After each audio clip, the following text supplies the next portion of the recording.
June Barr. Producers Matt Kilty and I'm eating a banana. Annie McEwen. Two different people, two different worlds. Back with our episode on voice. Okay. So, final story about what the voice gives you. Maybe also kind of like what the voice takes.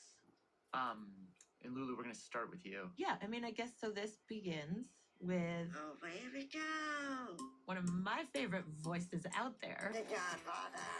Funny woman, punk, And all around troublemaker. the MacArthur Award-winning activist and writer, Welcome, Alice. Alice Wong. Hey, How you doing, Alice? I'm alive, Jamal. How about you? And years ago, we sort of became Do you ever jump her? She just dialed it. friends. Hi. Started a book club of two, I know. Oh, my God. collaborated on work together. Why don't I go through it once and then give you anecdotes? She performed this essay for us about how she has muscular dystrophy, how she uses a ventilator to breathe, Yeah, and I want to get to the point which has given her this very distinct voice, where we don't even have to defend our existence. which she uses to fight for disability rights and to shine light on disabled writers and artists, inventors. The world is ours, and this is for all of us. Anyway, so that's Alice. Mhm. And then in the summer of 2022, I saw that she had posted this photo of herself online. She was in a hospital bed with all kinds of tubes and wires coming out of her, and she did not look well. She had a caption about how she was in the ICU, and then she just went dark. And it wasn't until a few months later that I finally heard from her. Oh, Alice, it is so good to see your face. How are you doing? Like, are you hurting right now?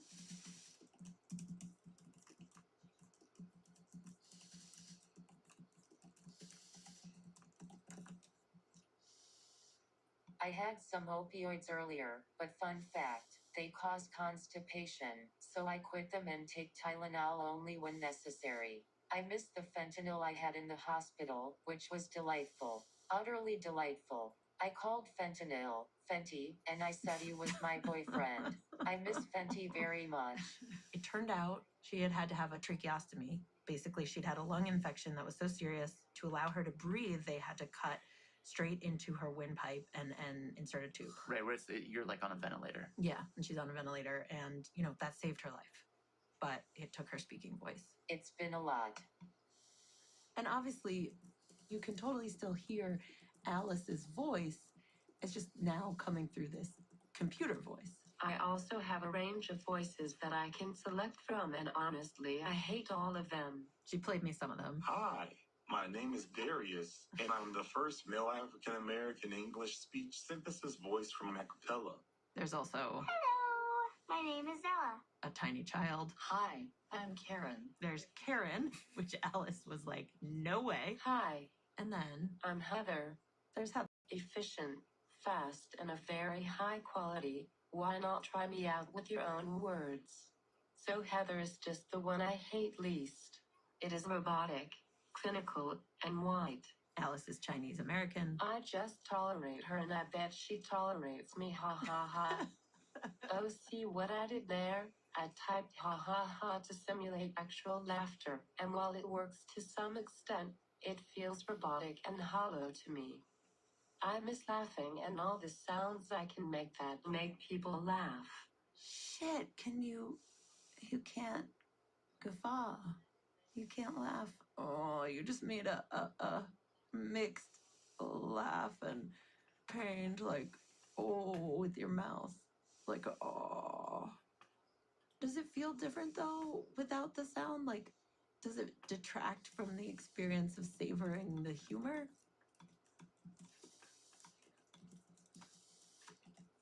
I wish I could laugh because isn't that also a collective experience? I think that's the heart of it. Being able to join with others and sharing an emotion the same way.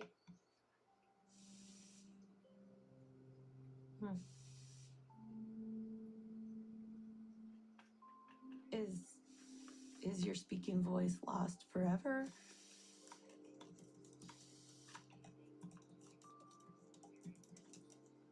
There is a device I could attach to my ventilator where it will potentially allow me to speak called the Passy-Muir valve. And in a way, that's what this story is really about. This tiny piece of plastic with odd existential potential that would come to have a profound and kind of unexpected effect on Alice's life. So flash forward. In early 2025, Alice is in a hospital. Hi, Dr. Rosen. Happy New Year. Happy New Year to you. Good to see you. Where she lives in San Francisco, Things going okay? to get this valve, Wow, it's big. which she showed me. It almost looks like a shampoo cap, bottle cap or something. And then does that go, do you know how it would go in? Yes, that's in my next answer, young one. Okay. Alice explained this valve attaches to a person's trach tube where it goes into their neck. And redirects airflow through the vocal cords and nasal passages so a person can speak. Oh, that's an elegant design. And the cherry on top for Alice was that this valve, this sleekly designed little contraption, I was excited that he was a disabled inventor. was invented by a disabled guy. He was a quadriplegic due to Duchenne's muscular dystrophy, Muscular dystrophy. like me. His name was David Muir, Passy Muir valve. I felt a kinship with him in that regard. So back at the hospital, Are you ready? Okay. a doctor and a nurse took this valve, attached it to a new trach tube, All right, Alice, I'm going to hold your head here. pulled her old one out Just of her neck, show me. That looks okay. took the new one with the valve, Coming down. pushed that into her neck, You're all set to go conquer the world, right? then made sure she could breathe, and then had her try to speak. Try the passing mirror. We're gonna do that. But it doesn't work. The vocal folds were moving. She's It definitely just moving. wasn't enough to. Yeah. So I guess my muscular dystrophy has made my diaphragm weaker, probably especially these past few years. Fortunately. Yeah. Yeah. I suspect that is Yeah. the case. Do you right? have It's that? fine, let's still try again. Okay. Suction. So they try again Big inhale. and again. She can't get any sound to come out. It just not enough of that push. And so All right. she gave it one last big push. You ready? Oh, wait, listen. Once more with feeling. Love it. All right. Love it. Here we go. With feeling. Okay. Cuff is down. But again, Okay, one more big one. Yeah. nothing. How you feel? Pooped.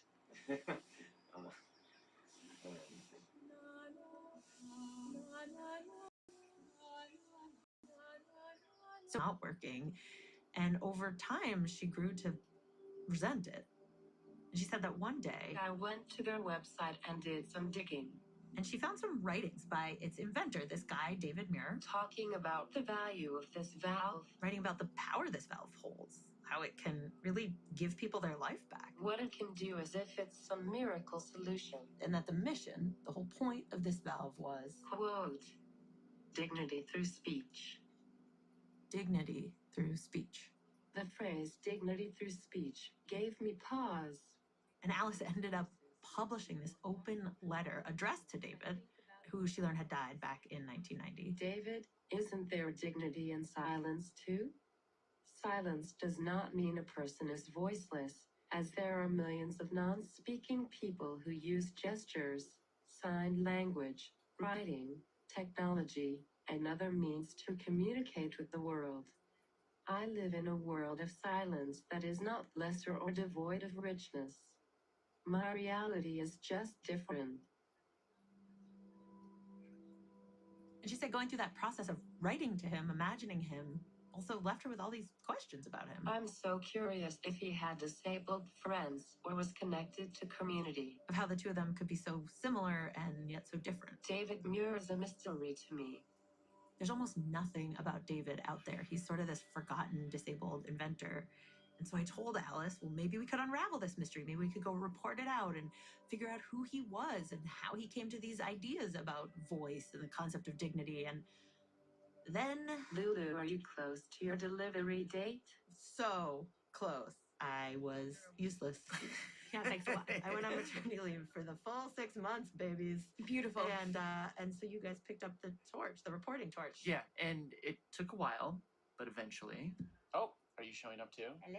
we got in touch with. Annie, I don't know if you want to kind of either start or say more. Well, I was there when David was born. Oh. All right, let's start there.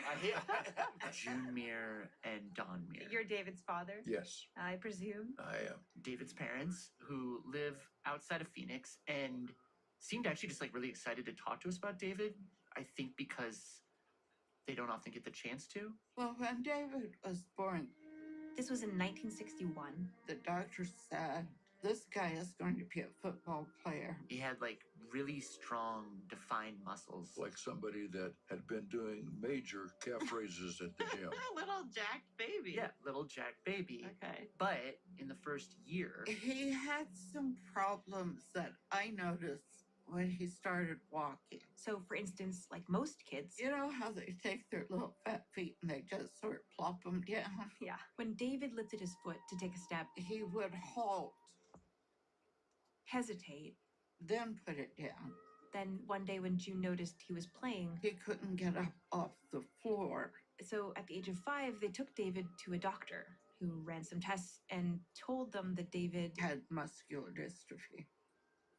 And the doctor was describing what was going to be happening and how he was not going to be able to walk and finally not be able to breathe, and the heart wouldn't work because they're all muscle.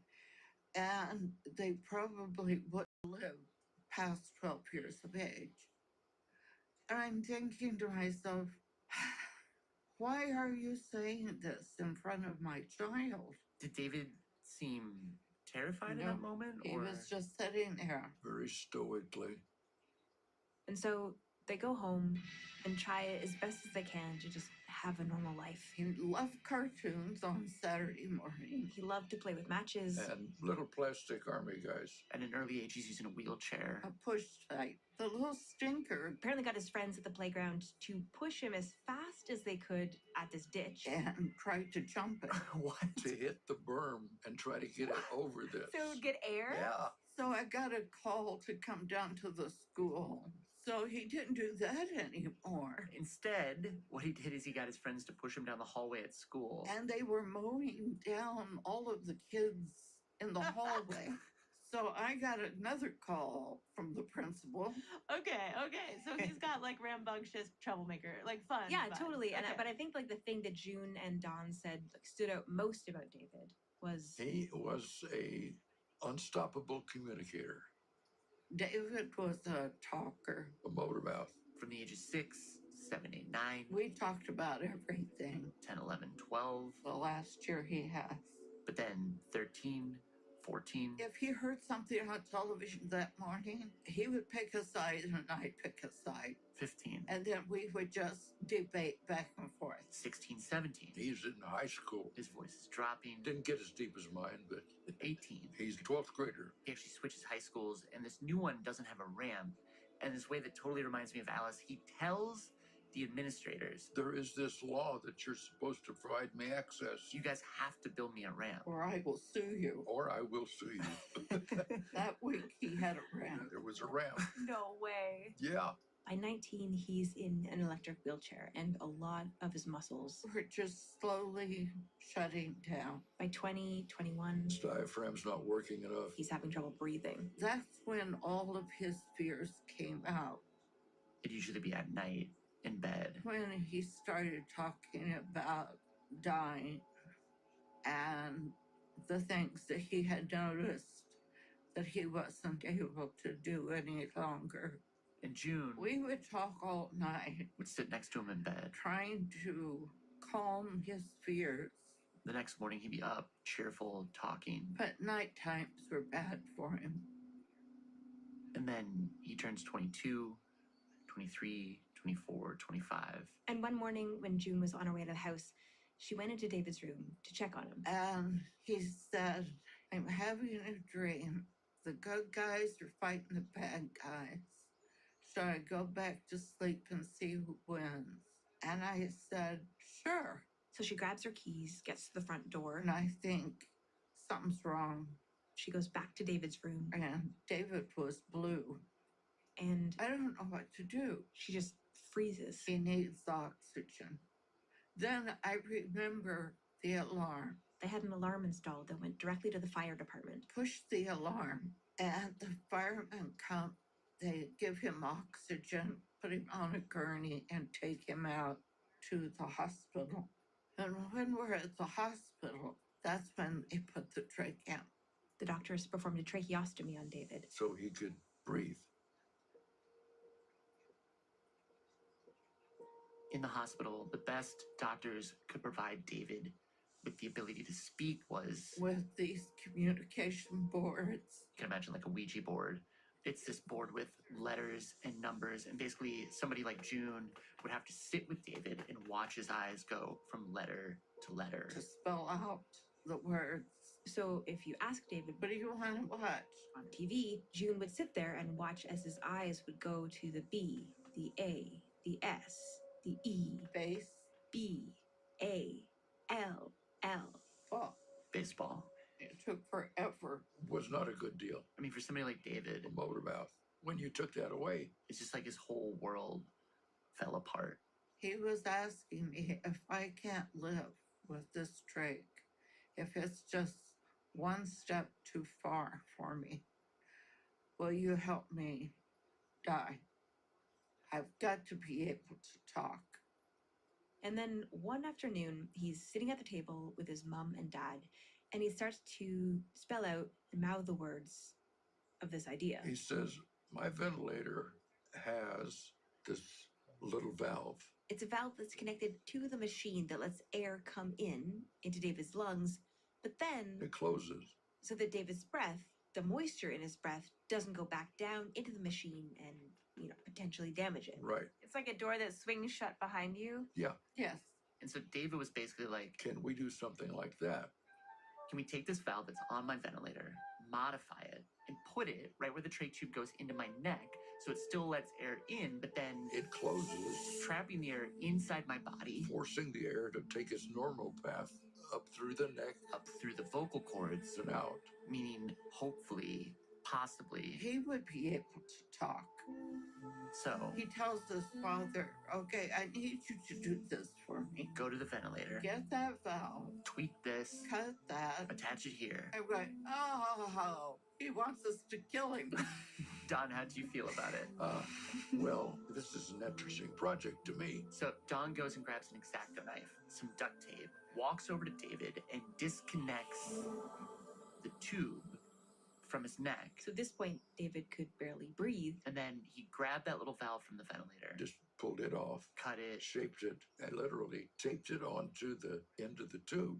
put the tube with this modified valve back into David's neck, and waited. And lo and behold, Today, April 22nd, 1989, we're visiting with it worked. David Mira, the inventor of the Passy-Mira tracheostomy speaking valve. How you doing, David? Good. How are you? Just fine, thanks. I have a few questions for you. Why did you invent the valve? Out of pure frustration. Do we need Because I had a respiratory arrest. And after that, I wasn't able to speak. All the air just escaped. And very frustrating. So I decided that if I could just keep the air in, send it to my vocal cords, I'd be able to speak. Wow, it's like a little bit soft, but super like it just feels like it has all the complexity of voice. Yeah, like you can hear a real personality there. I wonder if he could laugh. You want to take a look at that? Well, so there's this moment where they hand him this book that has a picture of his valve in it. Very good. Yeah. Oh yeah, he just did. Okay, he just chuckled at the book. Yeah, this little chuckle. Huh? I mean, it's like the thing. Oh, it's like It's like using duct tape to build this ladder out of a deep well. Like, as in releasing himself from himself once again. Yeah, with totally. duct tape. Right. Damn. So this is David Muir. So what happens? I mean, I guess we know this valve becomes big enough to make it to Alice's hands. Yeah, so what happens is not long after they made the valve, We ran into Dr. Passy, this doctor in California, an ENT doctor, Ear, nose, and throat. right? And he's like, I can help a bunch of people with this right now. And so they patent the valve and they form this company. and David, Initially, he was one of the order takers, Don had set him up in his room with a computer, where you could talk into the computer and it would write. and he would process orders for this valve he created. And it just evolved from there. And over the years, this valve would be given to patients, You want to sing a song? young and old. Now let's do the wheels on the bus go. There were even cases of infants who couldn't make a noise, Because of the trach they had. You want to talk to Mama? so parents would have this valve attached to their trach, Talk to Mama. And they could hear their baby cry for the first time. Agnes, what was it like to not have your voice when you were on the ventilator without your valve? Horrible. and there's all these testimonials online The worst feeling ever. of these different people with trachs Just laying in their bed and not able to speak. who got their voice back from this valve. Thank whoever invented this. It's just so much better. It's made a lot of very unhappy people be able to live again. I'm so grateful. It was like a switch had flipped. Suddenly, David, He was just happy. And he said, I thought I was just doing it for me. But there were all these other people out there waiting to have that. He says, I know why I'm here.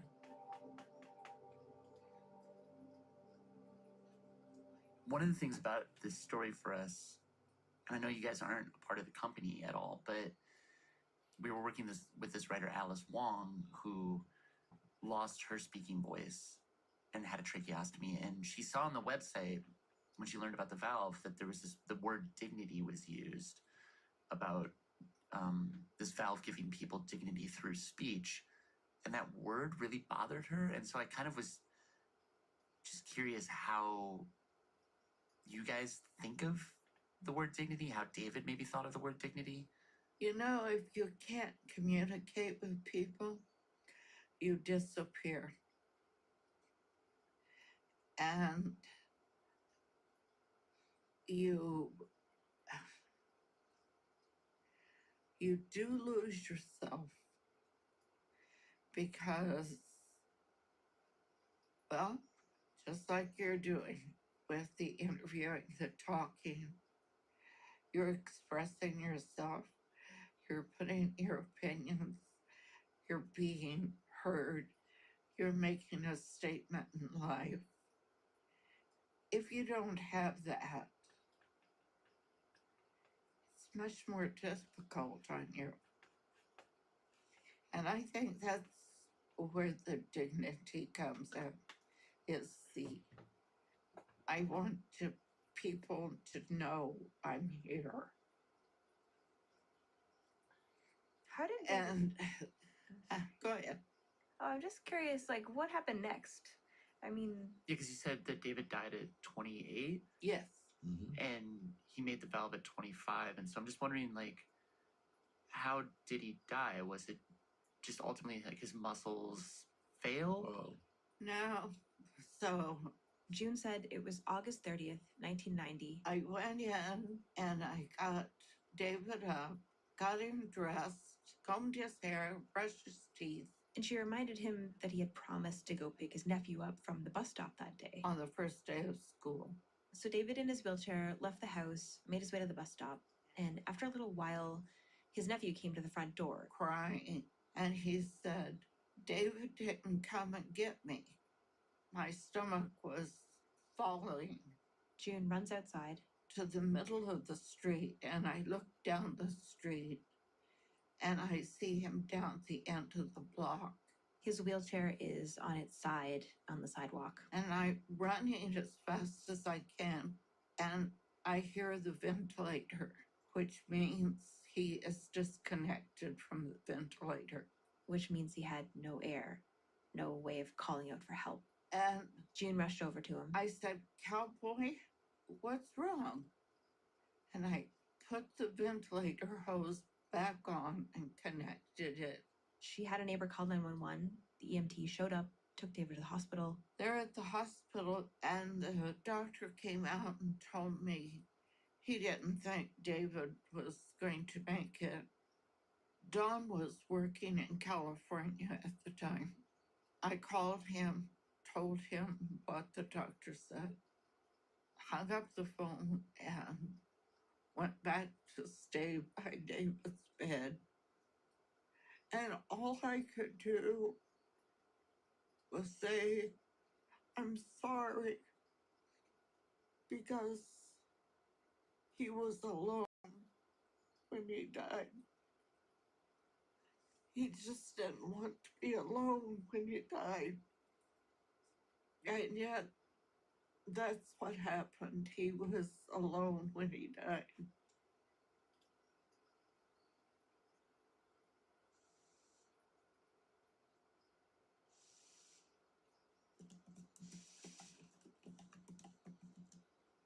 The way David died is one of my biggest nightmares.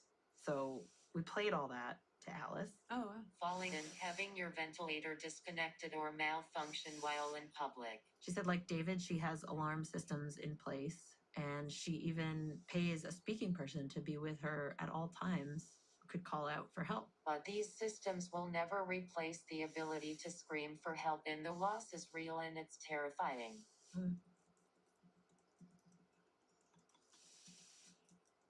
I was a pretty sassy young person, so I laughed when I heard David's threat to sue his school.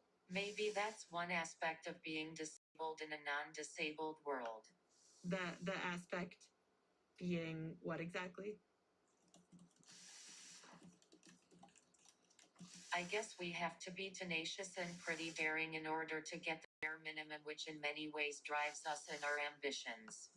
He created something out of a personal need that helped many disabled people, which is so rad. Does learning about him as a person change your feelings or some of your frustration with that phrase, dignity through speech?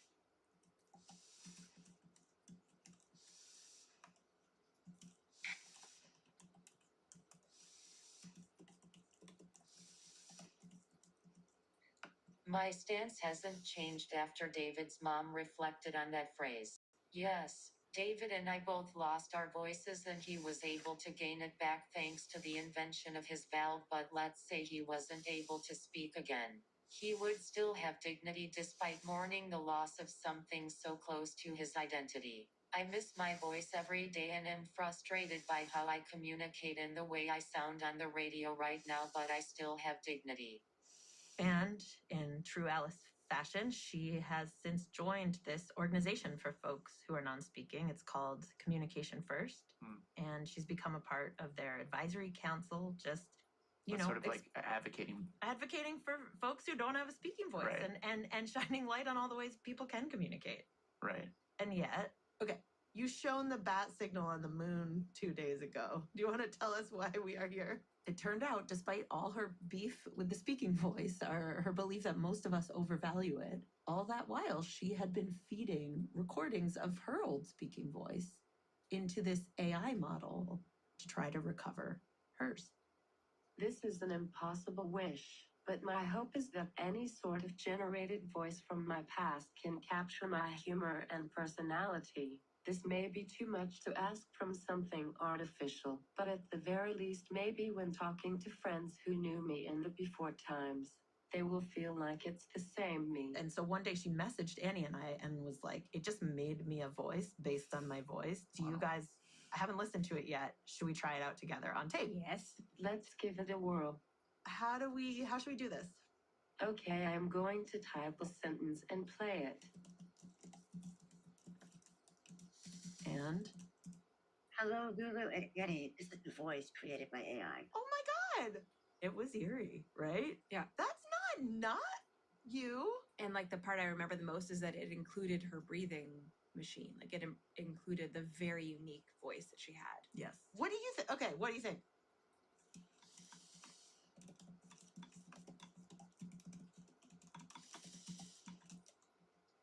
I agree. It's like a representation of my old self. And the old self that was always a part of me that didn't get a chance to come out. Of course, I can't go back, but this is a tool that might be helpful adjusting to this new way of existing. I wonder if a good analogy is with cosmetic surgery. This is something I don't really need to live, but it makes me feel a bit better about myself. But here's the thing. Alice, A few months later, when we check in again, how are things over there? Good to see you. she's not using it.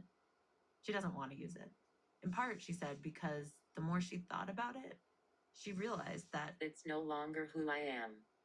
that is a question I've had throughout all of this, though. Like, is you inside necessarily any different just because the mode of getting you to the outside has changed?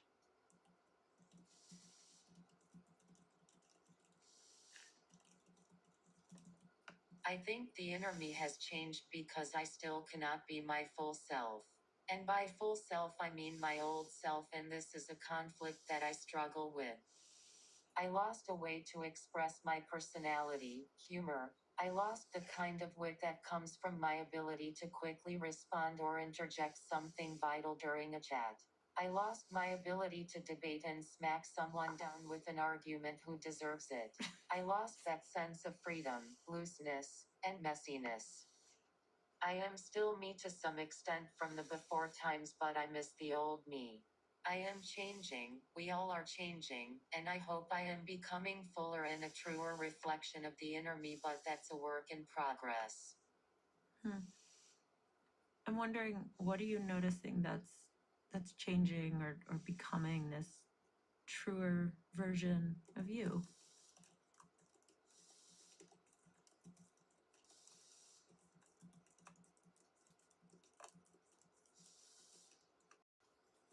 As I say less with my text to speech app, I am more into my thoughts. Perhaps I am more precise and concise on what I want to say. For me, everything I process is more vital, urgent, and serious. If only you knew what's really going on inside of me, haha. It's also a more perceptible, gentle world. Perceptible. Perceptible. Meaning, like, could you help me understand what you mean by perceptible?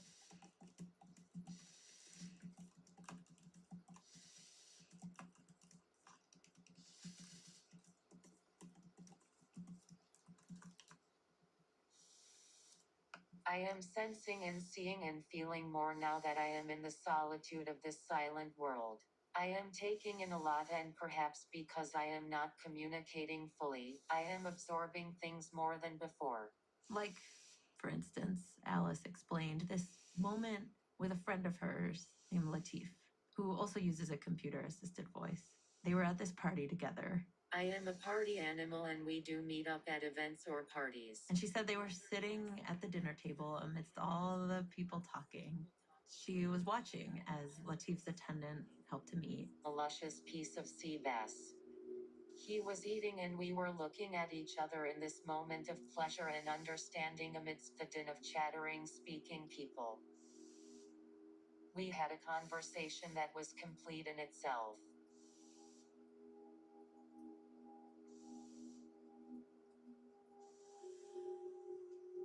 Yeah, I guess, yeah, it just makes me think like sometimes, I don't know, sometimes the voice is this wall. Like it can get in the way of two people and their connection. And yeah, I don't know, it's not all gain.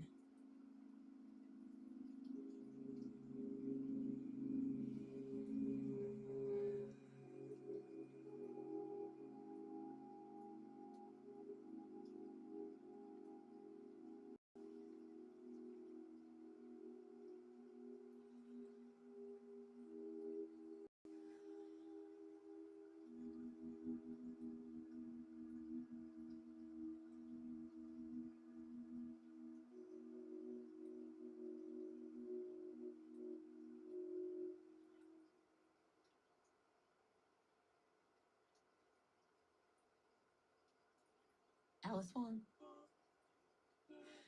Her most recent book is called Disability Intimacy.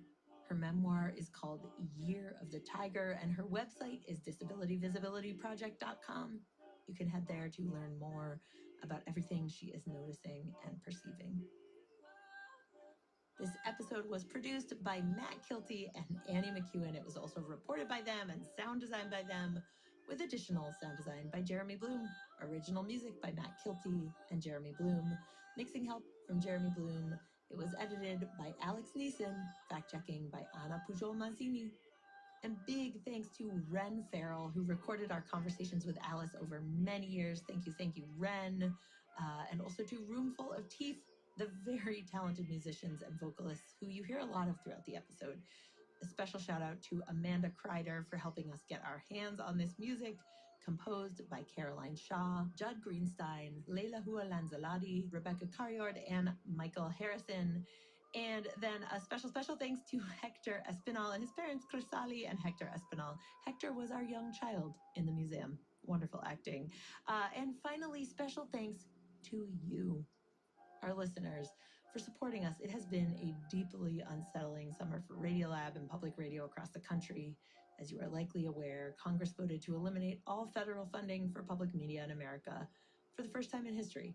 And for Radiolab and New York Public Radio, which produces this show, we cannot count on this funding to come back in the future. But while we may be defunded, we will not be defeated. And this is where you maybe, just maybe, come in. The best way that you can support Radiolab is to become a lab member. This is our membership program. For as little as $7 a month, a fancy coffee a month, you can become a lab member. And as a thanks, you get all kinds of perks and extras like ad-free listening, bonus content, and as of right now, an extra big tote bag. Our newest producer, Anissa, designed she's a it. She genius. drew it. She's a genius. She's very multi-talented. She can do radio, multimedia, and we didn't know it, but also drawing. And she designed it. And Wow, it's so pretty. Isn't it gorgeous? Oh, it's much more Describe mature. what you see. Ooh, I see. What's the theme? Oh, What it's theme are you fishes. detecting? The age of fishes. Well, I guess not. Yeah, We they're not all look- fish. Well, Yeah, there's some. There's a seashell. There's a starfish, or a sea star as they're called. There's a squid. So we looked back. The reason is not just because it would make a great beach bag, but we looked back and we realized we had like a secretly incredibly aquatic year. So each creature represents a story. Can you pick any Is out? that a where the fart squid? is the shark? That's what I'm. Oh, there is a shark. No, there's a shark. Where? That thing in the bottom left is the Oh. scientist's best guess at what an ancient shark might have looked like. That's Like so the one from the badass. shark inside you that like inspired all of our immune systems. Oh. That's it. So the one bottom left is an ancient shark. Can you guess any other ones? Pufferfish, eel. No, that's not Neil. sea star? That's not Neil. It's not Neil. It's a lungfish. Oh, right. Is that a squid or is that Annie's octopus from the That's a Octomom? squid. What did we do about Um, Squid Story? That is a baby octopus. That is. Which is an Octomom reference for you, Annie. Why is there a seashell? Don't ask about that, please. What about the top left? He's like, la la la la. The top left. Not to brag, that's my guy.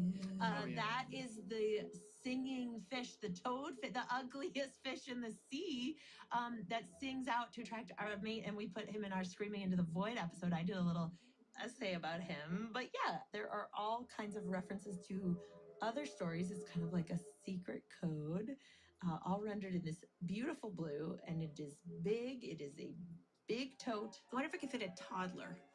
Oh, I think it could, but would not recommend. Pack one in there. I think, for sure. Maybe like in the way that like a doggy bag, like the toddler could put his little head out. Yes. Yeah, I think so. and they get a little coffee. Yeah. But please, if you would like this jumbo tote, if you would like to support our voices, go and sign up to become a lab member. It would mean so much to us. Just head on over to radiolab.org/join, radiolab.org/join. See if it's for you. That was our show. Thank you so much. See you next week with more stuff that hopefully makes you think more deeply about this world and the sounds within it and the sounds that come out of you. Anyway, bye. Thanks. Hi, I'm Jonathan and I'm from El Monte, California, and here are the staff credits. Radiolab was created by Jad Abumrad and is edited by Soren Wheeler. Sylvan Miller and Latif Nasser are our co-hosts. Dylan Keefe is our director of sound design.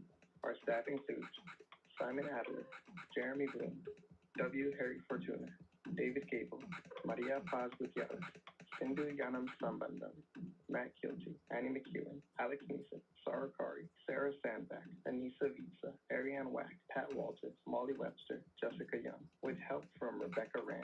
Our fact checkers are Diane Kelly, Emily Krieger, Anna Pujol Mazzini, and Natalie Middleton. Hi, I'm Monica, and I'm calling from Mexico City. Leadership support for Radiolab Science Programming is provided by the Simons Foundation and the John Templeton Foundation. Foundational support for Radiolab was provided by the Alfred P. Sloan Foundation.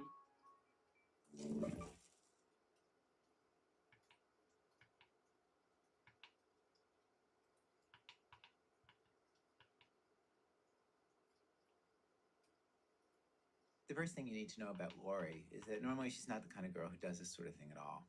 She doesn't write to strangers. She doesn't do fan mail. She was looking at, you know, the page in certain magazines where they have the little pictures of the people who write for the magazine? She was looking at that, and she saw the photo of this writer who she liked. The picture was blurry, but he had this intense look in his eye. And you could tell he was smart and cute, both at the same time. But I saw this picture and I was like, that guy's my soulmate. And I know that's completely insane, but I knew that I could not contact him because I would always regret it if I didn't. So I wrote this letter to the magazine, you know, to him, care of the magazine, and I made up a story. I said, I think that, you know, I know this is going to sound really weird, but I saw your picture on the contributors page, and you look exactly like this guy that I met in the airport years ago. This is a complete lie. Right. So I said, you know, I was changing planes, and you were going into one gate, and I was going into another, and we struck up this conversation, and you were talking about how you wanted to become a writer, and I said, you know, I'm not sure if it's you. I know this sounds really strange, but, you know, if you remember this, let me know. And if it's not you, let me know also, just so that, you know, I know that it wasn't you. She figured that in the extremely unlikely event that they actually sort of got along, and it led to something bigger, well, then she would admit the truth, and no harm done. Remember, she had never done this kind of scam before. She had no idea how complicated it could get. So I don't hear from him, which I was relieved by, actually. After I sent the letter, I really regretted actually sending the letter because I was really sort of just embarrassed that I had done this. So then one day, like 3 months later, I get a call. And I was actually waiting for the cable guy.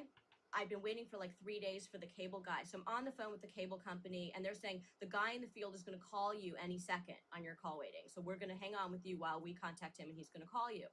So then my call waiting beeps in, and I say hello, and the person says, is this Lori? And I say yes, and the person says, I'm the guy, and I think he's the cable guy. So I say, where have you been? And he says, I know, I'm really sorry, I meant to contact you earlier. And this whole thing goes back and forth until I realize that he's not the cable guy. So I said, you're not the cable guy? And he says, no, I'm the guy from the airport. And I'm floored because I can't believe, you know, that he's calling me, that I'm actually on the phone with him, that I'm talking to this guy that I was, you know, momentarily obsessed with. And it's him. And he starts to tell me that he's really glad that he heard from me because, yes, he's the guy from the airport. And what a coincidence, he's coming to LA to do a story the next day. And can we see each other again? And I'm thinking to myself, again? This didn't happen. And I'm really worried that he thinks that I'm somebody else. Like maybe he met some other girl in the airport a long time ago and he thinks that I'm that girl. And when he meets me, he's going to be really disappointed that I'm not whoever he was thinking of. Right. But I also don't want to correct him because then I think if I tell him, you know what, actually I made the whole thing up and I just wanted to get to meet you, he'll think I'm, you know, insane and he won't want to meet me. So I decide that I will meet him, but I will tell him the truth immediately upon meeting him. Wait, you know, there's a third option, and that is that he knows he didn't meet you, but he just wants to meet a girl. You know, I thought about that, and there was actually a fourth option, which was he knows that I'm screwing with him, and he's just getting back at me by kind of playing the game. Wow. I have to say, like you were meeting him, like for him to be the person on the phone when you're expecting the cable guy, did that make it seem more romantic? Like you guys were meeting so cute, or did it make it feel like you didn't even want to deal? Oh no, the minute I found out that it was him, I completely regressed back into my state of obsession. So, and in terms of meeting cute, actually, he was coming to LA and I was going to New York, and we were going to miss each other completely. It was like a romantic comedy, but it turned out that my flight back to LA was an hour before his outgoing flight back to New York. So it turned out we were going to be in the same terminal at the same time at LAX. So he said, "Wouldn't it be great to meet in the airport again?" Which, of course, was the single most confusing thing that he could possibly say. Because on the one hand, you know, how faded, how romantic comedy can you get, both at the airport, right? And on the other hand, what the hell is he talking about? They've never met. But today on our radio show, we have 3 stories of mind games. Situations where a simple deception goes way out of hand and leads to all kinds of things that it was never intended to lead to. You're listening to This American Life, by the way, from WBEZ Chicago. I'm Eric Glass. Later in our program today, we have the story of self-appointed secret agents going around New York City, hoping to serve the forces of good and not evil, till things get more emotional than they planned. And we have Scott Carrier talking about an invisible girl in Salt Lake City. That's all coming up. And Lori's story continues after the break. Stay with us.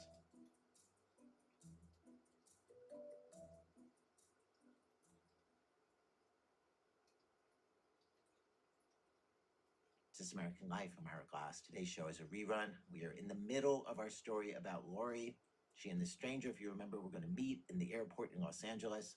But then a snag. Her travel plans change. She cannot meet the guy at the airport. And so instead, she shows up. She has a drink with him at his hotel.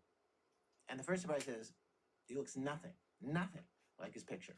And I didn't quite know what to do about that because he looked so unlike his picture that at that point I wondered if he was actually the guy, or if he had sent, like, he was playing a mind game with me and he had sent some other guy to kind of go on the date with me.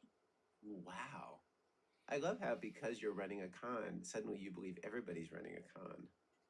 Well, your sense of reality gets turned upside down. It's like you think I'm an honest person and I did this, so who knows what other people are doing. So she sits there.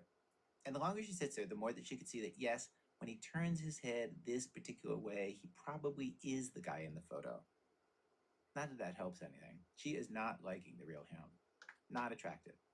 And because I'm not interested, I'm kind of deciding, do I need to even tell him that I made this up, or can I just leave? Oh, right. He doesn't need to know that I made up the story.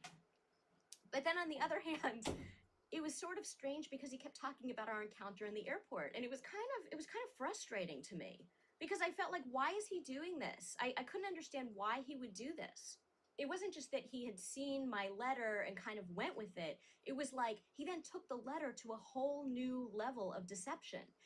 First, he said when I met him at the bar, the first thing he said to me was, "Oh, I recognized you immediately. You look exactly the same as you did in the airport."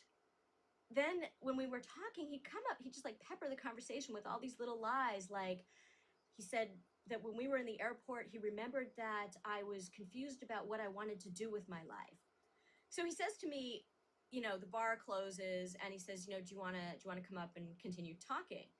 And I wanted to leave really badly at that point, but because I'd been there for so many hours, I thought I cannot leave and not find out, not get to the bottom of this story. And I feel so guilty at this point that I really feel like I have to come clean. Right.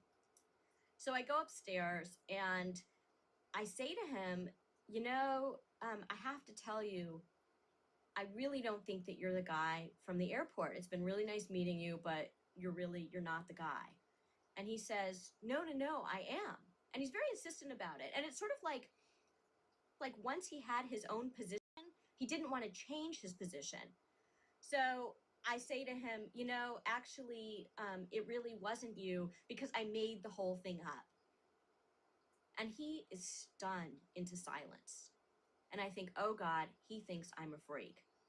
And I'm sitting there thinking, I just want to like crawl into a hole right now. I should never have told him the truth. And then he just looks at me very calmly and says, no, you didn't. I remember this. And I look at him like, what is he doing? I can't imagine what he's doing. Why is he doing that? Is he trying to save face for me? And he was and he wasn't like, he wasn't sort of excited about it. He was like cool as a cucumber. He was like, no, it happened. I remember. And it was like, it made me seem crazy. Yeah. Like all of a sudden it's like, you know how you appear crazier when you're trying to prove to somebody that you're not crazy? Yes. And basically I said, look, I gotta go. And oddly, he said at the door, he's like, can I kiss you? And I just gave him my cheek, and then he gave me his card. And I left. But there are only two possibilities. Either he actually believes that he met you, or he knows he didn't, right?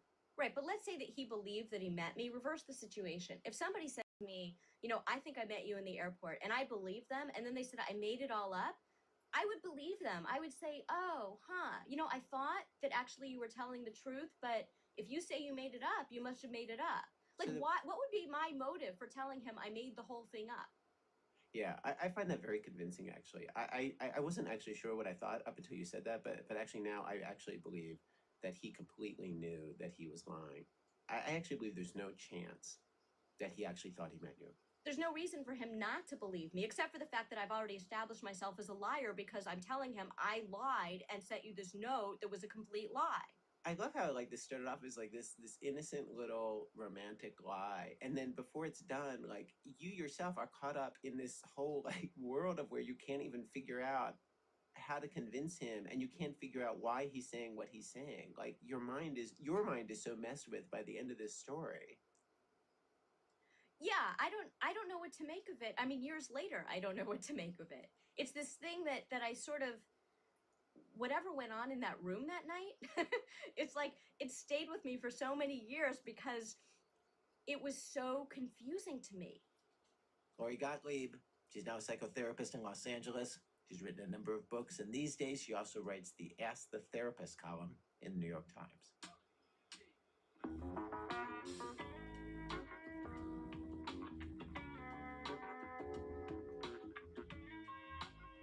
Act 2, The Spy Who Loved Everyone. Today's program is a rerun. We first aired this back in 2005, and we now turn to this story about good intentions and where they lead from Jorge Just. It's a Saturday in January, dead of winter, a crowded subway car, New York City. Closing doors, please. At the Canal Street station, a guy walks onto the car. He's wearing a hat, gloves, scarf, and coat, but no pants. At the next stop, Spring Street, someone else gets on with no pants. This continues for a half dozen stops. The car's filling up with pantsless people who don't seem to know or even notice each other. Reactions vary. Some riders avert their eyes, some laugh out loud, some stare, turn away, stare again. Finally, at 33rd Street, somebody new comes through the car. It's a vendor. She's selling pants. Short pants, medium pants. Anyone need pants? $1. It won't shock you to know that this whole scene was staged. The pantsless people are part of a group called Improv Everywhere, led by a New Yorker named Charlie Todd. He pulls stunts like this all over New York. He calls them missions. The people that carry them out are called agents. Here's how Charlie explains it. It's always hard for me to describe it because I always want to use the word prank, but prank always has that negative connotation of, in order for there to be a prank, there has to be a victim, somebody who's been fooled and has been embarrassed or humiliated or had the best of. And what we try to do is really the opposite. We try to make people happy. For Charlie, happy means fun. And fun means making strange things happen in boring locations. Take Mission 27, the Mobius. The Mobius mission was a time loop in a Starbucks. It worked like this. Charlie and 6 friends choreographed a 5-minute sequence of events to repeat over and over again. They planned it at a Starbucks, and they performed it at another, the one across the street. Each agent had their own action. Charlie and his girlfriend started off. They walk in and get in line. Charlie notices a pack of cigarettes in her purse and confronts her about her smoking. She says, you know, don't tell me what to do, and storms out of the Starbucks. And I run out after her, yelling her name, Katie, come back. And then 4 minutes later, we walk back into the Starbucks, get in line again. And so that's our loop.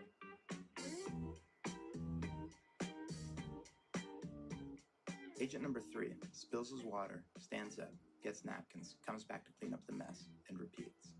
That's his loop. Agent number 4 answers a phone call, walks to the window for better reception, then goes back to his chair. Agent number 5 gets up to go to the bathroom, decides the line is too long, returns to his seat. Agent number 6 simply sneezes at a precise moment. And the capper was my friend Ken, would walk through the Starbucks with a boombox playing Shiny Happy People by REM. And he would walk in one door, go through the entire restaurant, walk out the other door. We repeated that sequence 12 times in a row for an hour total.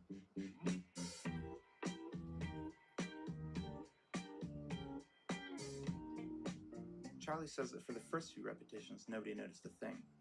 It was the argument between Charlie and his girlfriend that finally caught people's attention. By like the third or fourth time that I had run out the Starbucks chasing after my girlfriend, people were starting to say like, well, if I was him, I'd just break up with her, But it wasn't that they thought that they were in a time loop. It was that they thought that we really just kept getting into a fight. And then by the 5th and 6th time that we did it, people kind of started to get freaked out.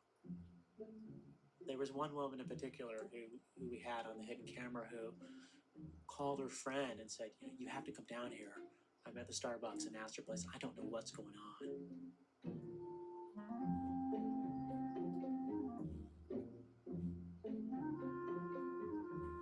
I don't know if you've ever been in a Starbucks, but if you do go, you'll notice lots of people doing the same sort of thing over and over again.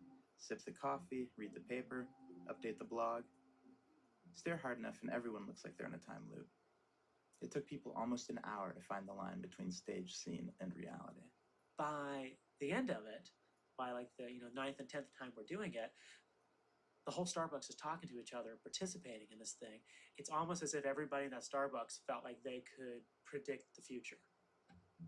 And they started conducting it. Like they would point at Chris and say, oh, and he's gonna sneeze right now. And here comes the boombox guy again. And oh, that means the couple's coming back in. There they are, And then after the 12th time, we just left.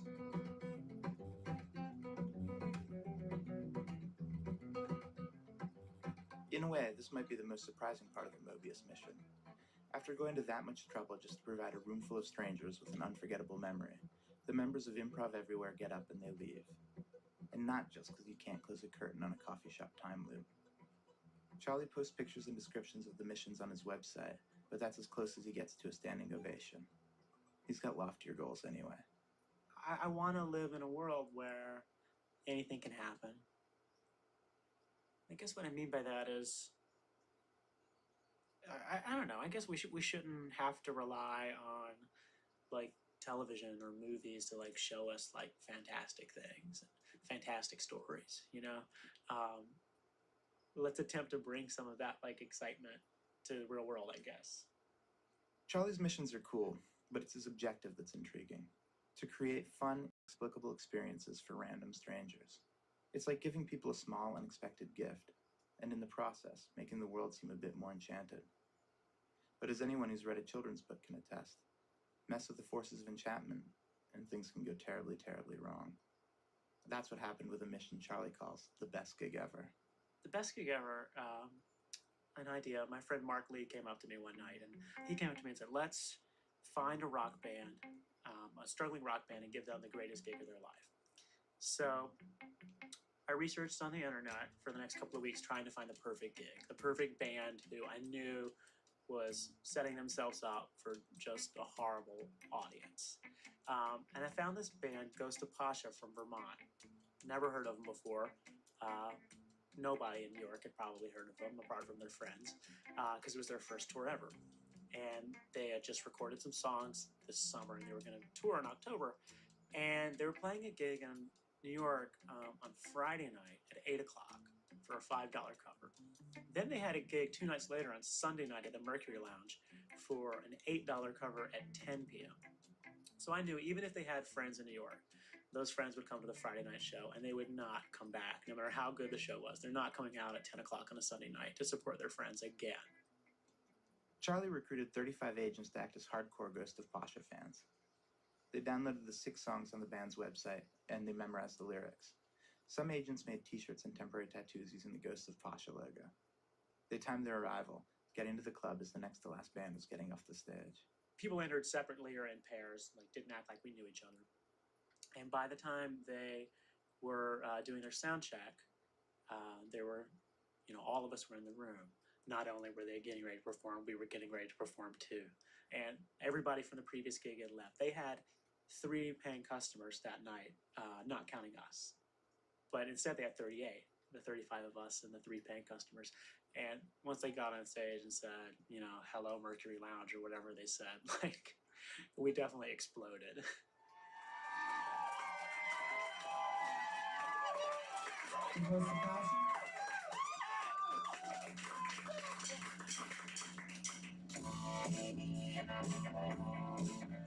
You're listening to footage from a video camera that one of Charlie's friends snuck into the Mercury.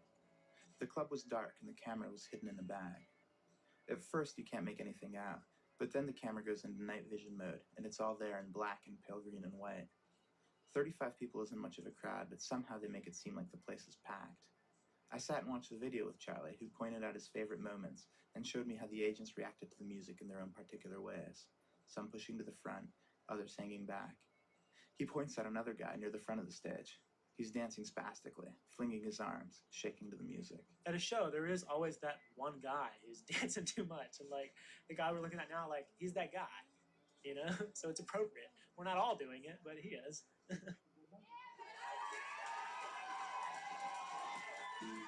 Charlie spends most of the show taking pictures. Each rock crowd is one of those kids too. But at a certain moment, even he gets swept up in the excitement and starts acting more like he does when he's seeing his favorite band, The Cure. I will say that, like, this moment right here, I am definitely, like, into the show.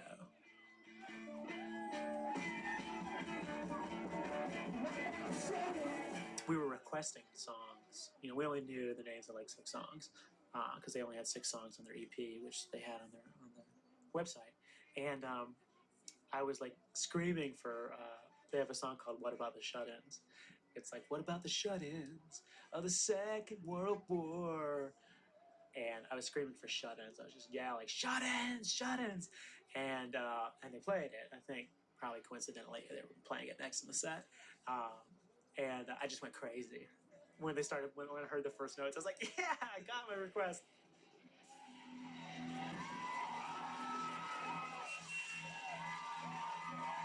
Where's the difference in really, really being into a band and pretending to be really into a band? Yeah, there's not much difference for that night. It felt just like I was at a Cure show singing along to Just Like Heaven. I was at Ghost of Pasha singing along to What About the Shut-Ins? It was whatever. It's the same thing, basically.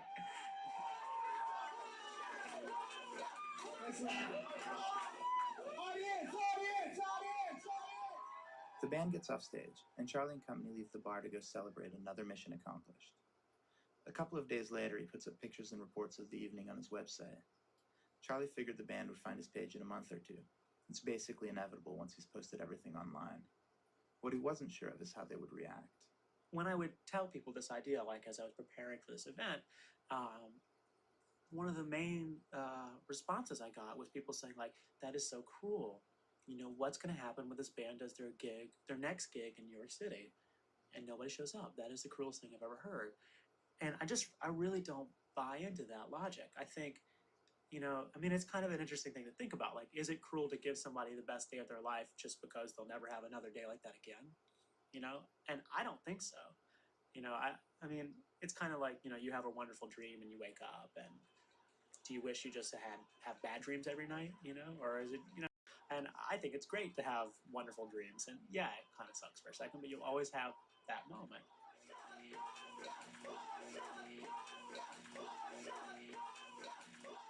we got punked.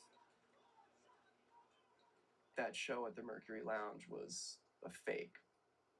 And like it just like seemed like a blow. Like it was like a blow to my heart. This is Chris Partika, the guitarist of Ghost of Pasha. It turns out that finding Charlie's website was a bit worse than waking from a dream, and it happened faster than Charlie expected. Lead singer Milo Finch found out only 3 days after the show. His discovery was a disturbing capper to an already long and bizarre few days. To understand how weird this was for the band, you need to hear the story from their perspective. They hadn't even wanted to play the Mercury show in the first place. They were exhausted.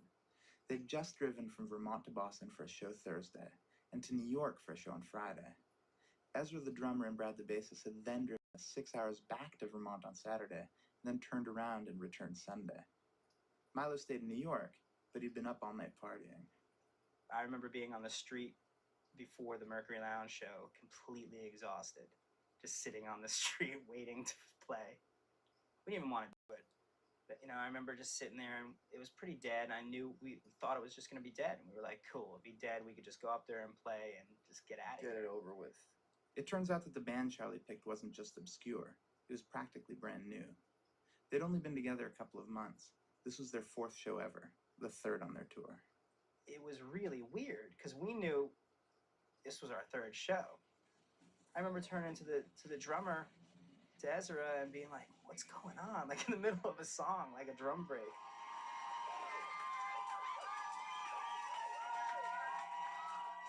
What started weird soon got weirder. Keep in mind they hadn't put out an album. Nobody anywhere had ever heard of them. But somehow a crowd of New Yorkers knew their lyrics. The first song we noticed it was in New York, New York. It's one of our songs, and right off the bat is the chorus, and they came right in with it. Like, I think they came in with it on better timing than I did. They came in right in, and they nailed it.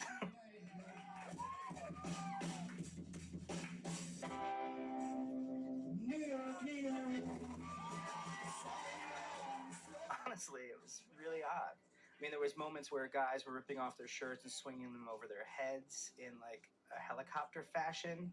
There were girls that were like pointing at the stage and like interacting with me, like as we were pointing back, kind of like, it was just like, it was bedlam.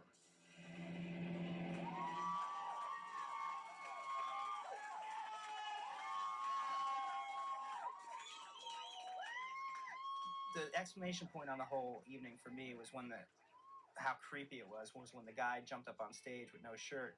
And I just remember him being up front the whole time, punching the air and spinning in circles, and like he was all sweaty. And he jumped up on stage at the end of the last song and like hugged me. He's all sweaty and clammy, and he's like thank you. Like he just kept saying thank you in my ear, and I was just like, all right, thank you. You know what Agent I mean? V. Yeah, Agent V. He seemed like he wasn't really acting, just getting it out, you know. The band got into it too. Milo's favorite moment came at the end of the set. During the solo in Power Beach, I had kind of just laid on the stage.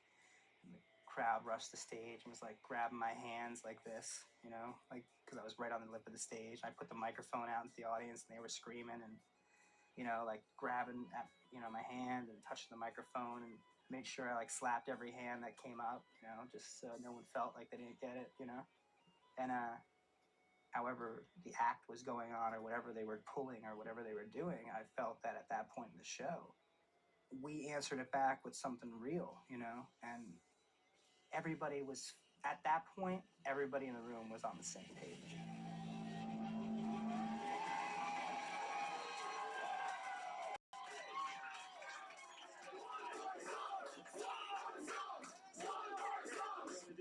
The show was exhausting.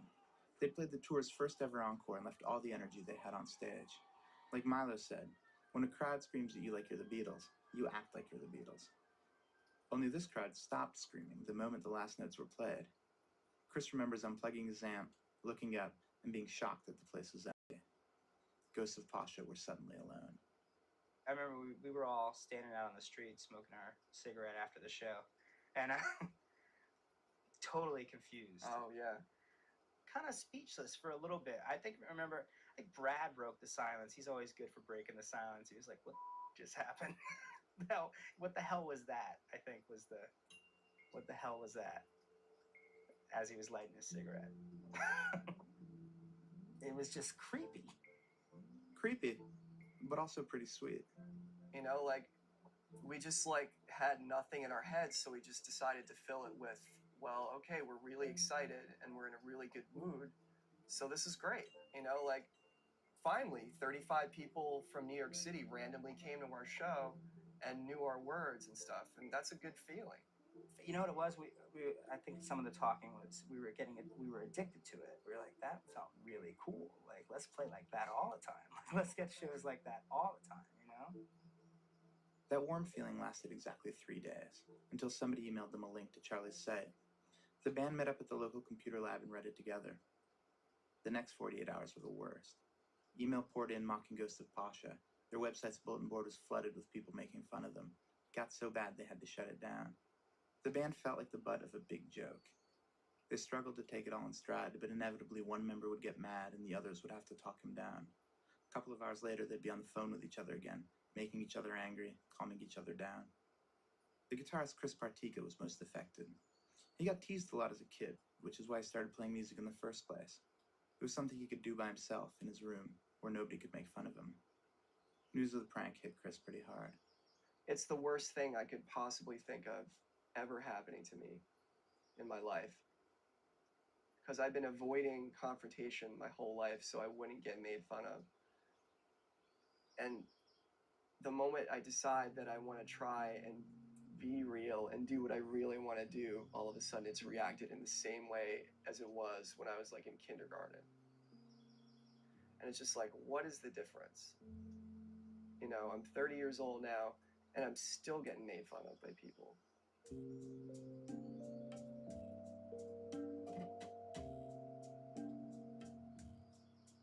Knowing all this, it's surprising how Chris feels about it now, 6 months after it happened. It was a gift. It was the gift of like, yeah, everything's okay. At this point, I don't really feel like anything can hurt me. Because I've dealt with what I've never thought that I could deal with before. It was like psychotherapy for my childhood. You know what I mean? Like, everybody in the world look at Chris and everyone was like, duh, look at him, duh, you know, like, and then what am I supposed to do with that but be like, hey, how you doing? I'm Chris, I play the guitar, and I like it.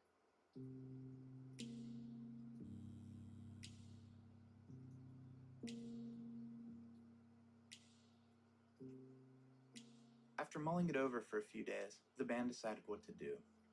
They wrote into Charlie's website with their own enthusiastic reports of the evening.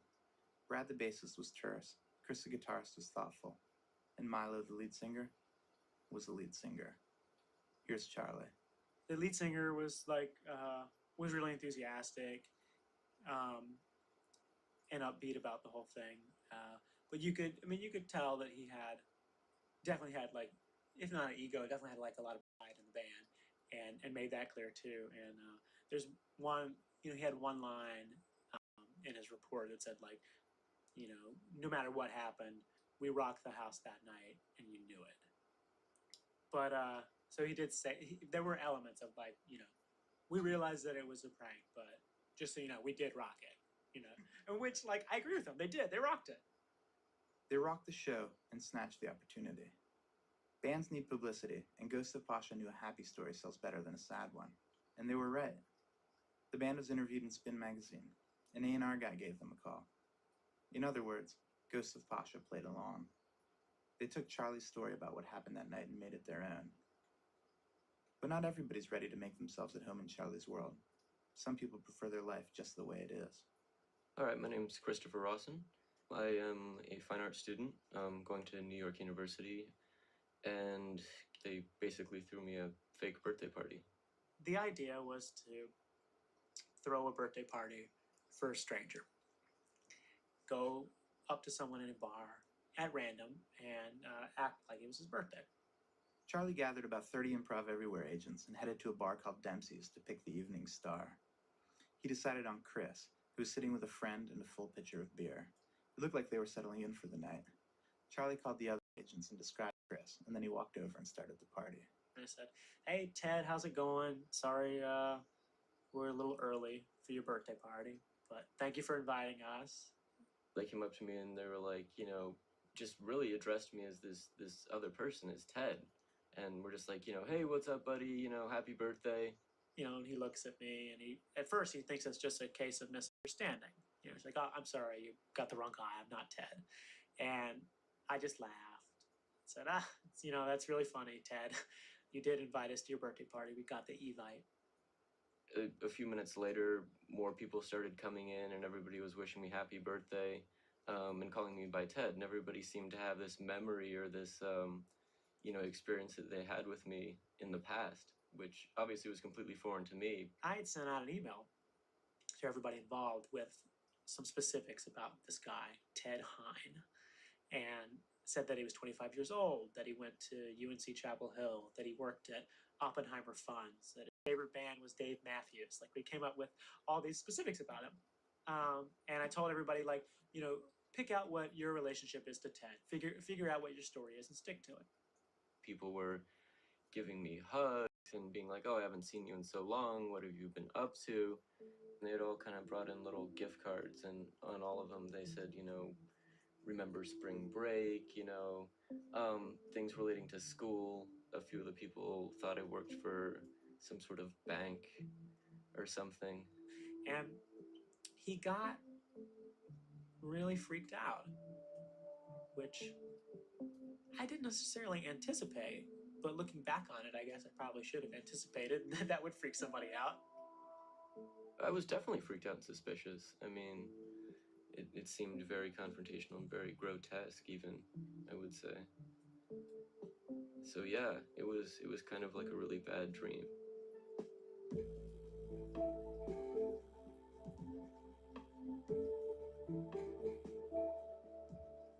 Chris, it turns out, wasn't the brash 25-year-old East Villager that Charlie thought he'd chosen. He was actually a college student, a very young one, who'd recently transferred to NYU. If Charlie's the kind of guy who goes out in the world and makes things happen, then Chris is the kind who stays closer to home. He's thoughtful and sensitive and shy. Chris likes to have things in a certain understandable order, and Charlie wasn't part of it.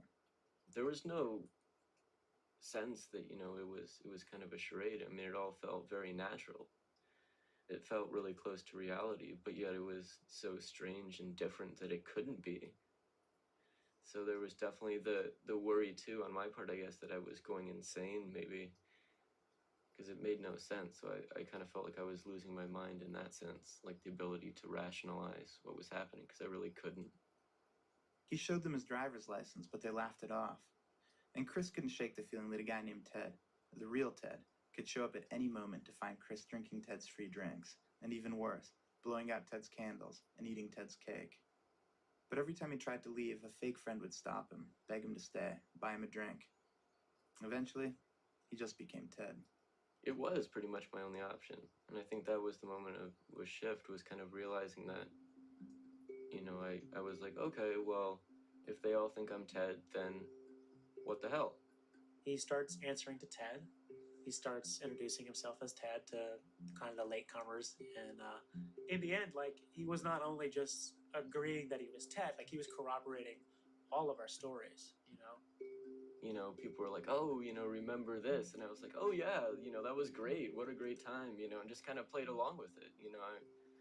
I just, you know, and I think I just kind of decided that maybe I could, by assuming that identity, have some control or some say in the situation.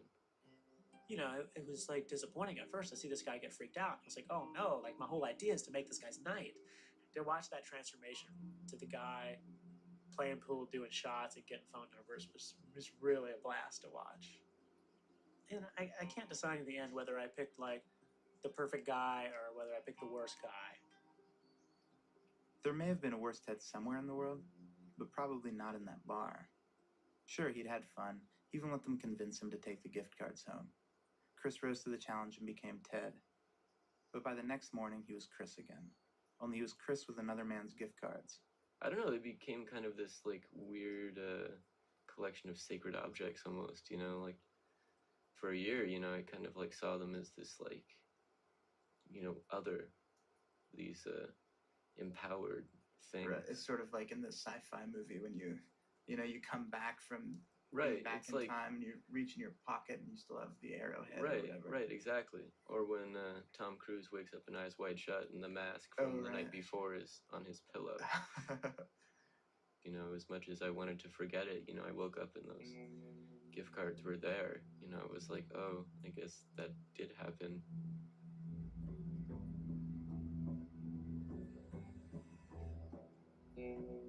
Chris's response over time was different from Ghost of Pasha's. They came to appreciate the idea in their own way, but it just left Chris feeling vulnerable and a little paranoid. He hated the thought that all those strangers at the bar could just pop up again at any moment. One day, he was sitting on a bench in Union Square when a guy walked up to him and said, "Hey, Ted." He waved him off, but it was freaky. It didn't help that his memory of the whole thing was a little hazy. For example, he didn't remember giving his phone number out to anyone that night. So you can imagine how he felt when Charlie called him a year later. And I said, "Hey, Ted, it's Charlie. How's it going? Your birthday's coming up in a few weeks. We want to know when you want to celebrate it. We want to throw you another party.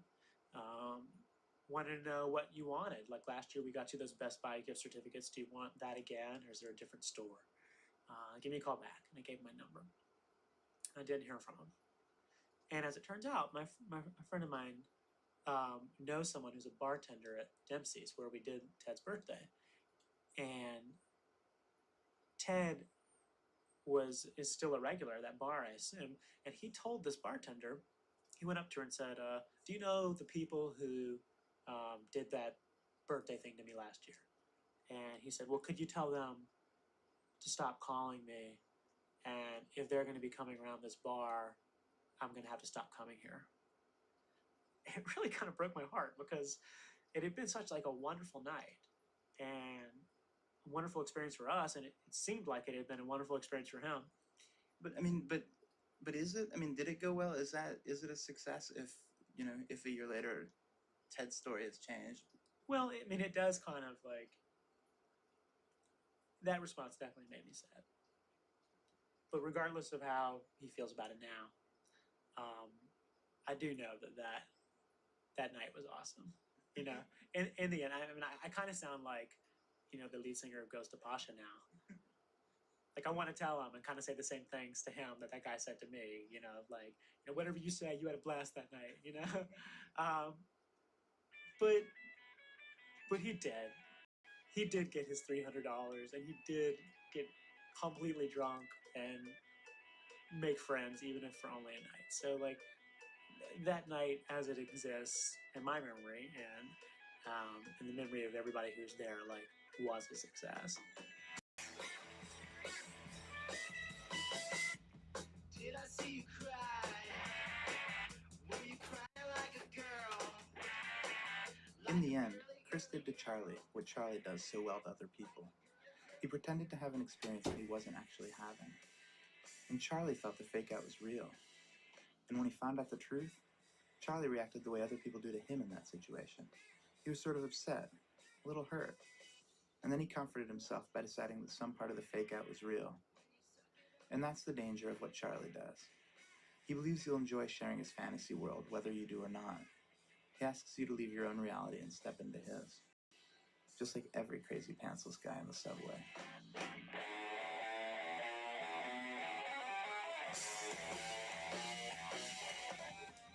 Jorge, Jess. We first aired this story back in 2005. Ghost of Pasha is still a band. They even performed at an Improv Everywhere anniversary show once. And Milo, the lead singer, actually went out to join some missions as an agent with Improv Everywhere. Improv Everywhere is still operating. Their website, improveverywhere.com. Coming up, mind games that can turn a girl invisible in front of a neighborhood, a city, and the national media. That's in a minute. Chicago Public Radio, and our program continues. This is American Life from Ira Glass. Each week on our program, of course, we choose some theme, bring you a variety of different kinds of stories on that theme. Today's show, Mind Games. This is a rerun. We've arrived at Act 3 of our program. Act 3, Invisible Girl. You may remember the story of Elizabeth Smart. In recent days, she's an activist and she's on TV sometimes and she does all sorts of stuff. But back in 2002, she was abducted from her home in Salt Lake City by a man who believed that God had told him to take her as his wife. She was 14 at the time. He was 49, and he already had a wife, Wanda, who was 57 years old. His name was Brian David Mitchell, but he called himself Emmanuel. Thousands of volunteers searched for Elizabeth Smart. For months, her picture was everywhere. It was a big story. Now we know that 2 months after the kidnapping, Mitchell and Wanda brought Elizabeth to the place that nobody would expect them to go, downtown Salt Lake City, right in the middle of the whole thing. They walked the streets. Nobody recognized her.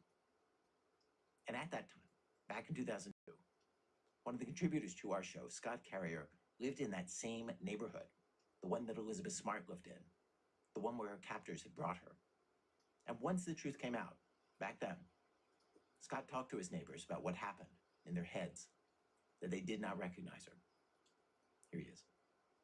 Our neighborhood is on a hillside, sandwiched between the University of Utah and downtown, the closest thing we've got here to a liberal enclave, and relatively diverse, at least economically. At the bottom of the hill are the mansions built in the late 1800s, the street lined with old sycamores, some shops and stores, apartment buildings. Going up the hillside, the houses generally get newer and bigger. Elizabeth Smart and her family lived about a mile from our house. After she was abducted, her picture seemed to be everywhere, taped to light posts in every storefront window. She was on the news every day for months. But she was here with her two abductors, walking around on the streets, and nobody figured it out. Nobody recognized her, partly because they were disguised. They wore white robes. Elizabeth and Wanda had their heads covered, veils across their faces, revealing only their eyes. Mitchell, or Emmanuel, had a turban, a long beard, and a walking stick. For 2.5 months, from August until October, they stayed pretty much right in the neighborhood, and a lot of people saw them. Yeah, I did. I saw him walking. I was at the gas station. We were washing the car. Yeah, they were walking right past Blockbuster Video, right towards the supermarket. And we were up on 4th South at the Wendy's. And we went in there for a second to see if they had a salad bar. And they didn't. But on the way out, he came up, Emmanuel, or Brian David Mitchell. And they're all wearing their robes. And they're walking slowly up the street. I don't know where they were going in a single file line. I saw him, and the guy, he stopped and he started talking to somebody. I think he asked for a cigarette. And the two women stood back a little bit, and he came up, and he was very humble, and he asked for some money for food. He didn't seem threatening. But I saw the girl, eye to eye, and she looked familiar. Even that, her pictures were on the door, But it did not click, It did not click.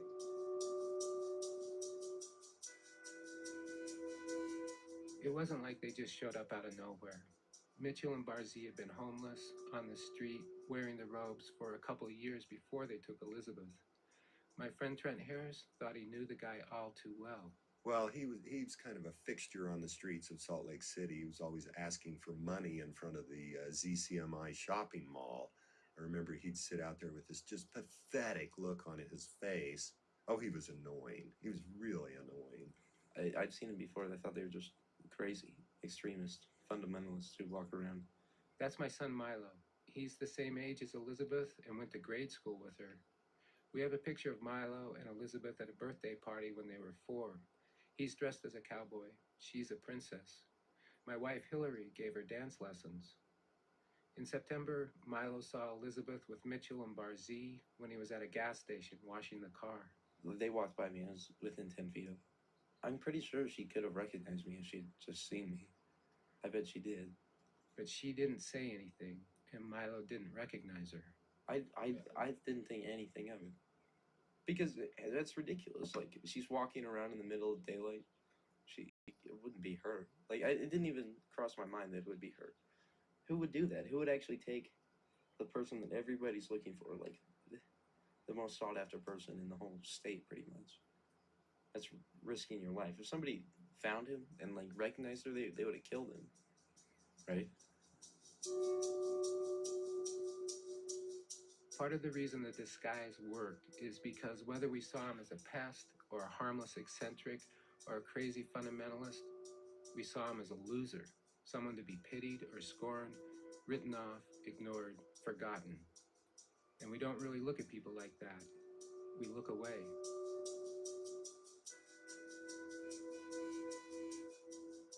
There's another reason we didn't recognize Elizabeth, and it has to do with a thing that's specific to this culture and this place, right here. In any other state, if you saw Mitchell and Barzee walking along with a young girl in tow, you'd think it was their daughter. But when we saw it here, we thought she was his new polygamous wife. And I remember saying to myself, you know, I'm used to seeing Emmanuel David with one woman, but now he had two, and the other one was much younger. And I remember thinking, how did he manage to pull that off? And when he came up to us the day at Wendy's, I felt bad for those two women. Here's my friend, Dana Costello.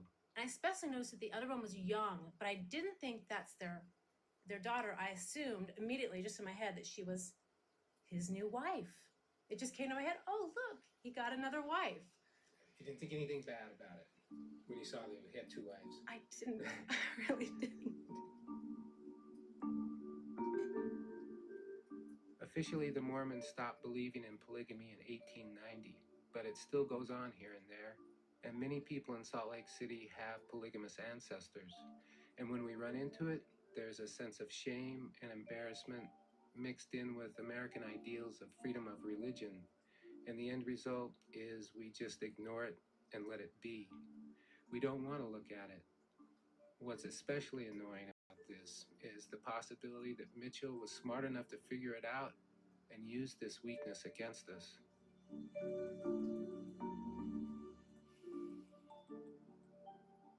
The most amazing encounter with Elizabeth happened in September, not long before the threesome left town to spend the winter in Southern California. There was a party in a big house full of bohemians. Mitchell, Barzee, and Elizabeth were walking by, maybe on their way back to their camp in the foothills, and they stopped in.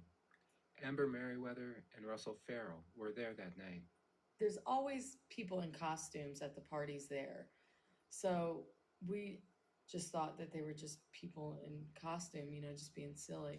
He drew a lot of attention to himself because he had a lot of preaching going on. He was an obvious preacher, but it seemed dichotomous that he was, meanwhile, bumming beers. It looked like he had never seen food or drink in his entire life. You know, the man was like obviously starving and a complete obnoxious drunk. Finally, he got a hold of some local made absinthe, which is the tincture of wormwood made famous by the Impressionists back in the turn of the century. He was just drinking it like crazy, and he was getting super sloshed, and he was like trying to get the two girls to drink it. Somebody at the party took a picture of Elizabeth standing there in the kitchen. You may have seen it. A veil across her face, her eyes so clearly now, the same eyes in the posters hanging up all over town. The people at the party were so close, but still they couldn't see her. It was just too absurd. Amber even went up and talked to her. I walked into the kitchen, and I remember looking at her a couple times and thinking that she looked familiar. I'd been seeing her pictures everywhere, but I didn't connect the two. I just thought, I mean, come on, you're not going to think Elizabeth Smart's going to be drunk at a party. Or I guess she wasn't drunk. I don't think she drank anything, actually. But I walked up to her, and I just asked her, where do I know her from, that she looks really familiar. And she didn't really say anything back. And the man, Emmanuel, came up. He said, no, you don't know her. Someone said, well, was this guy using some sort of black magic over the whole scenario? Putting a veil, so to speak, over everyone's perception. His approach to her and the other woman was very, he was quite the patriarch. I think he was so believing of his righteousness or his potency of his prophecy, and he would do these little things to prove to himself more and more so that he was being protected by God because it was right what he was doing. That every time he took Elizabeth out and that she wasn't noticed, it was true that Elizabeth was his. And he really believed that he could be protected in this way, that he made it happen in this weird way. Like, it did happen. He had literally put a spell over Salt Lake City that no one would see him. It was magical. I think he believed that.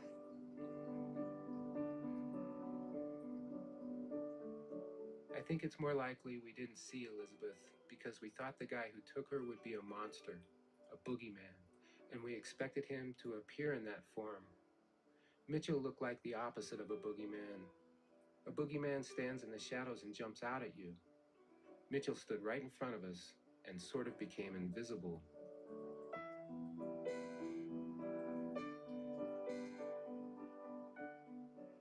When Elizabeth was discovered 9 months after her abduction, we all realized our mistake. And it was like a combination of being really happy she was alive, mixed with feelings of being duped in a rather serious and sinister way. We realized we were partly to blame, that there was something within us that made us deny the obvious, and that hurt. My son Milo thought about it for months afterwards. He's 17 now. Did you feel bad when you realized that you missed it? Yeah. Tell me what you felt like when you heard it. Well, like, I mean, when I heard that he was walking around with that guy, I was like, holy crap! I've been right there. Like, I've walked by those guys and just passed it off as nothing. Like, not like what? It sounds bad, but the way that he kept her was, he convinced her to stay with him. He took her up into the mountains, and it's not a good guy. He's a terrible person. But took her up into the mountains and somehow brainwashed her, or convinced her that she was meant to be with him and he was the son of God, right? He thinks he's Jesus. If I could have been there, like if I'd known then, if I'd just been able to think about it, or I don't know, it made me pretty angry. Like, maybe if I could just go back to then, that day, thinking about it more than anything. I saw Elizabeth a couple weeks ago downtown between the shopping malls. She was on one side of the street and I was on the other. At first, I thought she was a woman in her 20s, maybe a legal secretary, because that's how she was dressed. But then when the light changed and we walked by each other, I thought, who is that?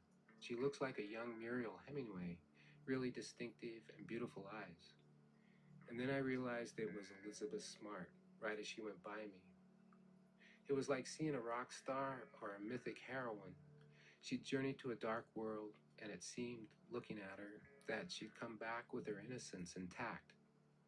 And this made me feel hopeful, like maybe things are going to turn out okay.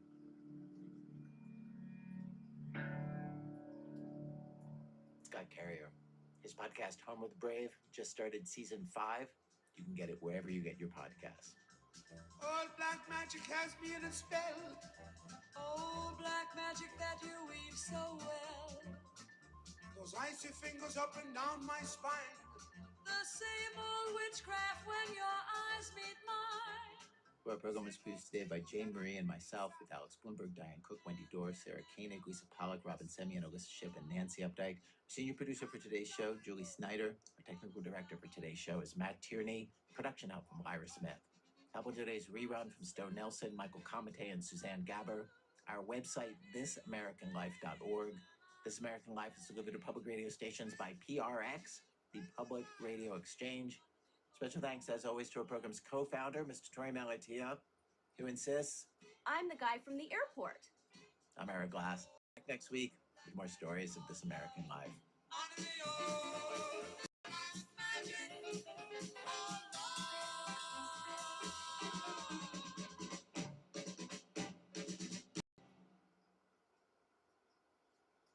Next week on the podcast of This American Life. When Zoran Mamdani won the primary race for New York mayor a couple months ago, the Democratic establishment didn't exactly embrace him. And it made me think of another charismatic, unconventional candidate years ago who the same thing happened to. I saw a man, he danced with his wife in Chicago. Chicago's first black mayor, Harold Washington. How that played out for him was very dramatic. Next week on the podcast, your local public radio station.